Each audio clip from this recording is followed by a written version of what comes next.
रायगड जिल्ह्यातील पावसाळी 10 पर्यटन स्थळ आहे। 10 अशी प्रसिद्ध पर्यटन स्थळ आहेत जिथे जायला आपल्याला नक्कीच आवडेल। तर मित्रांनो, ती प्रसिद्ध स्थळ कोणते आहेत, तिथे जाण्याचा मार्ग काय आहे आणि बरीच इन्फॉर्मेशन तुम्हाला हा व्हिडिओमध्ये सांगण्याचा प्रयत्न करणार आहे। तर हा व्हिडिओ नक्की शेवटपर्यंत पहा। पहिला जो स्पॉट आहे तो कोंडाणे बुद्धिस्ट केव्स। हे महाराष्ट्रातील प्रसिद्ध प्राचीन कोंडाणे बुद्धिस्ट लेणी आहे, जिथे जाण्यासाठी रायगड जिल्ह्यातील कर्जत पासून सुमारे 13 किलोमीटर आणि मुंबई पासून फक्त 2.5 तासाच्या अंतरावर आहे। कोंडाण्याच्या पायथ्यालगतचा रस्ता विशेषतः पावसाळ्यात सुंदर आहे। पायथ्यापासून लेण्यापर्यंत चालणे फक्त 1 तासाचा अंतर आहे। लेण्यादरम्यान जाताना येथील दृश्य नयनरम्य आहेत। विशेषतः लहान मुलांना हा ट्रेक नक्कीच आवडेल। या लेण्या प्राचीन व्यापारी मार्गासाठी वसलेल्या होत्या आणि हीनयान काळात खोदलेल्या लेण्या येथे आपल्याला पाहायला मिळतात। लेण्यांच्या दर्शनी भागात लाकडी कमानी, मोठा दरवाजा, बुद्धाच्या देवस्थानाचा घुमट आणि रेखीव स्तंभ आहे। मुख्य चैत्यगृहात 32 अष्टकोनी स्तंभ, साधारणतः 30 मीटर व्यासाचा स्तूप आहे। विहारात वरंडा, सभागृह, खोल्या आणि शिलालेख आपल्याला इथे पाहायला मिळतात। दुसऱ्या नंबरचा जो स्पॉट आहे तो जिजामाता समाधी। महाड शहरापासून 23 किलोमीटरच्या अंतरावर जिजामाता यांची समाधी आहे। समाधीचे खूप छान असे दगडी काम केलेले आहे। मराठा साम्राज्याचे संस्थापक छत्रपती शिवाजी महाराजांच्या मातोश्री जिजाबाई संभाजी भोसले यांनी आपले संपूर्ण आयुष्य महाराष्ट्राच्या स्वराज्यासाठी समर्पित केले होते। संस्थानिक मालोजीराव नाईक निंबाळकर यांनी समाधीचे जीर्णोद्धार केले। किल्ले रायगडच्या पायथ्याशी असलेल्या पाचाड गावात जिजाऊंच्या समाधीचे दर्शन केल्याशिवाय रायगड स्वारी पूर्ण केली जाऊ शकत नाही। तिसऱ्या नंबरचा जो स्पॉट आहे तो रायगड किल्ला। रायगड किल्ला हा महाराष्ट्रातील रायगड जिल्ह्यात वसलेला एक भव्य डोंगरी किल्ला आहे। पावसाळ्यात किल्ल्याचा विहंगम दृश्य आपल्याला पाहायला मिळतो। हे पुण्यापासून अंदाजे 125 किलोमीटर अंतरावर आहे आणि शहरातील प्रमुख सहलीपैकी एक प्रमुख स्पॉट आहे। न्याहारीसाठी गडाच्या पायथ्याशी बरेच हॉटेल्स आहेत। गडावर जाण्यासाठी रोपवे आणि पायी सुद्धा आपण जाऊ शकता। गडावर शक्यतो पायऱ्यानेच जावे। गडावर जाताना हिरव्यागार पर्वतरांगा, थंडगार वातावरण, डोंगरातून कोसळणारे धबधबे, जलाशय, हिरवी झाडे, शुद्ध हवा असे रायगडचे सुपर क्षण आपल्याला इथे पाहायला मिळते। इथला रिमझिम पाऊस शहरातील नागरिकांना नेहमीच आकर्षित करतो। पाचाड येथे तुम्हाला तुमची कार पार्क करावी लागेल। रोपवेची तिकीट प्रौढांसाठी 295 आणि ज्येष्ठांसाठी 190 आहे। रोपवे मार्गे पायथ्यापासून किल्ल्यापर्यंत पोहोचण्यासाठी सुमारे 5 मिनिटे लागतात। रायगड किल्ल्यावरती आपल्याला पाहण्यासाठी बरीच अशी ठिकाणं आहेत। रायगडाचा सगळ्यात खतरनाक पॉइंट आहे। आजही मागं वळून बघितलं तर भीती वाटते, पण तिथून एक 400 वर्षापूर्वी हिरा नावाची गवळण आपल्या लेकरासाठी उठवली। काय झाली असेल त्या काळापूर्वी, त्या रायगड किल्ल्यावरती कोजागिरी पौर्णिमेचा सण जवळ आला होता। मग महाराजांनी त्याच्या गावांमध्ये दुधाची मागणी, त्या गडावरती दूध लागणार आहे, मग हिरा त्या गावची नवी सून होती, बाळाला दूध पाजलं आणि गडावरती दूध घालायला आली त्या गवळणी बरोबर। मग त्या नेहमीच्या गवळणीने दूध दिला, त्या गडातून निघून गेल्या। पण हिरा या दुधाच्या निमित्ताने वाडा, बाजारपेठ, मंदिर असे काही राणी वसा ही बघत मग्न झाली। पण गडाचे रूल्स आणि नियम होते। एकदा का सनसेट झाला, नगारा वाजला की गडाचा दरवाजा बंद। कोणी असू द्या, शिवाजी राजे जरी गडाच्या खालून वरती येत असतील तरी राजांसाठी ही दरवाजा उघडला जात नव्हता।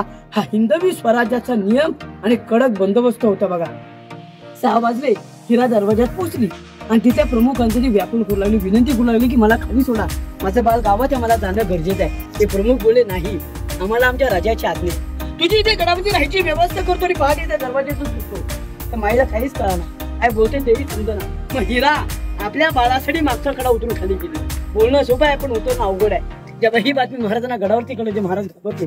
या गडावर नाही माय उतरू शकतो तर केल्यावरती शत्रू येऊ शकतो। सांगायचं काय, गडाचं बांधकाम बघ झालं नाही। तिला वरती बोलवली सदरेवर, लेकराला घेऊन आली, हिरोजीने बोलवले। 14 वर्षात हिरोजीने बघा काय केलं होतं, स्वतःचं घरदार जागा जमीन विकली, तरी पण दरबारात मान झुकवावं लागली। राजे प्रेमाने म्हणाले की लेकरू आमच्या जवळ, त्याने पुन्हा कडा उतरून दाखवा। त्या आई म्हणते, राजा शक्य नाही होणार मला, मी ज्या दिवशी उतरले त्या दिवशी बाल दिसलं, आता म्हणतो तो उभा कडा दिसते, लेकरू माझ्या कडेवर आहे। शिवरायांचे हृदय ठरलं। हिरोजींना सांगितलं, हिरोजी तुमच्या हातात एक साधी चुडी घ्या, त्या आईची खणा नजरेने ओटी बरा केला, पालखीत बसवा आणि घरात तिला रवाना करा। जा जा हिरोजी, जिथून ती माई उतरली असेल डोंगर तासा बुरुज बांधा। त्या बुरुजाचं नाव ते हिरकणी बुरुज, त्या वाडीचं नाव ते हिरकणी वाडी। तेव्हा महाराजांनी हिरकणीला पालखीत बसवायला लावली ना, तेव्हा कडेवरच्या वाडीला राजा म्हणजे, अरे वा झुंजार, तू आईचं दूध पिलेलेस, तुझी आई इतकी शूर असेल तर तू किती शूर असेल। तुमच्यासारख्या लेकराची आम्हाला अत्यंत गरज लागलेली आहे। जा जा हिरोचे लागल तो खर्च करा.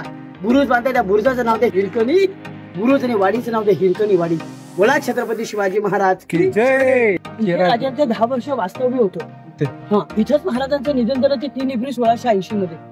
हनुमान जयंती वार शनिवार होता.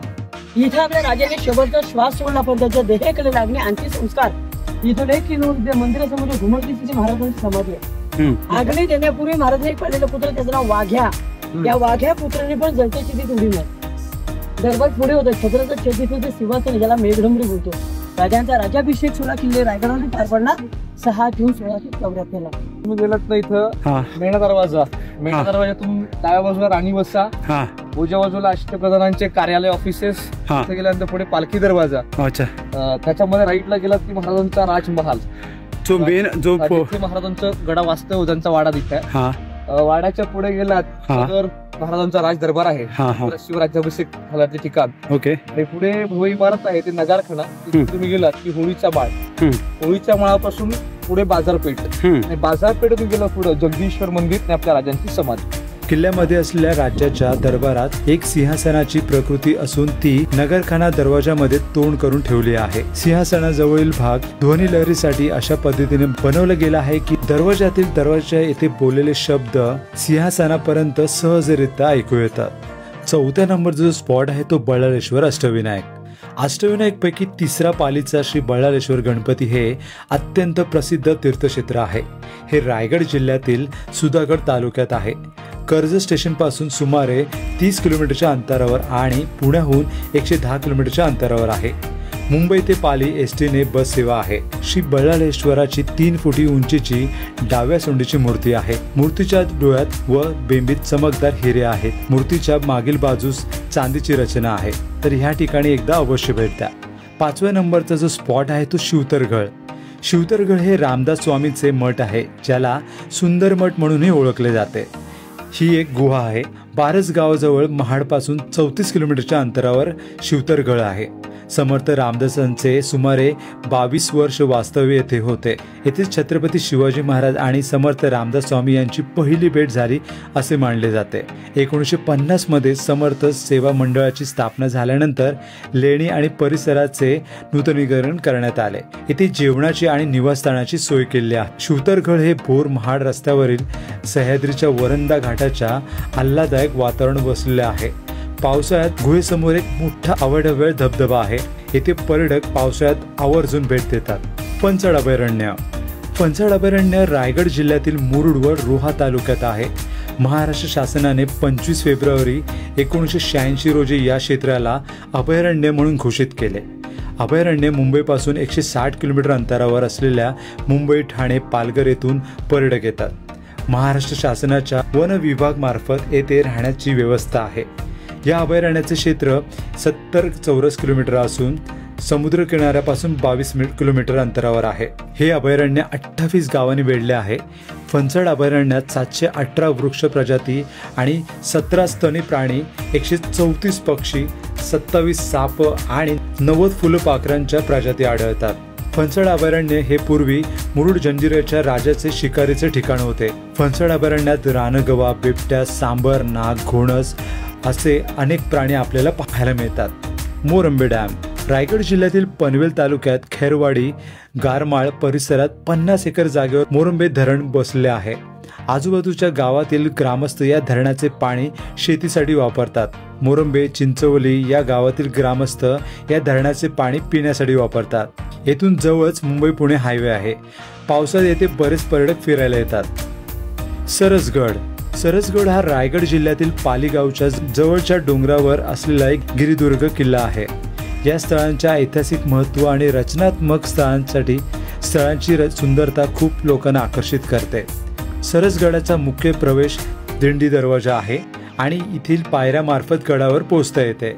या मार्गावर जाताना लोकांची वस्ती, पाण्याचे खांब आणि सुरक्षित भागांची अवशिष्ट आपल्याला पाहायला मिळतात. गडांच्या शिखरावर मोती हौद हा विशिष्ट पाण्याचा भांडार आहे, ज्यामुळे गडांचे वास्तुकल्प आणि सांस्कृतिक अद्वितीय समाविष्ट आहे. सरसगडावर केदारेश्वर मंदिराचे अस्तित्व आहे, ज्यामुळे पावसाळ्यात येथे पर्यटक आपल्याला भेट देताना पाहायला मिळतात. ताम्हिणी धबधबा. ताम्हिणी घाट हे निसर्गरम्य ठिकाण सह्याद्रीच्या पर्वतरांगामध्ये वसले आहे. पश्चिम घाटातील हा घाट मुळशी धरणाच्या सौंदर्याने नटलेला आहे. मुंबई गोवा महामार्गाने कोलाडपर्यंत प्रवास केल्यास कुंडलिका नदी लागते. तिच्या वरचा पूल ओलांडल्यानंतर डावीकडेच मुळशी धरणाच्या दिशेने पुण्याला जाता येते. कोलाड आणि मुळशी धरणाच्या मधल्या भागात ताम्हिणी घाट आहे. माणगावहून पुण्याकडे जाताना ताम्हिणी घाट लागतो.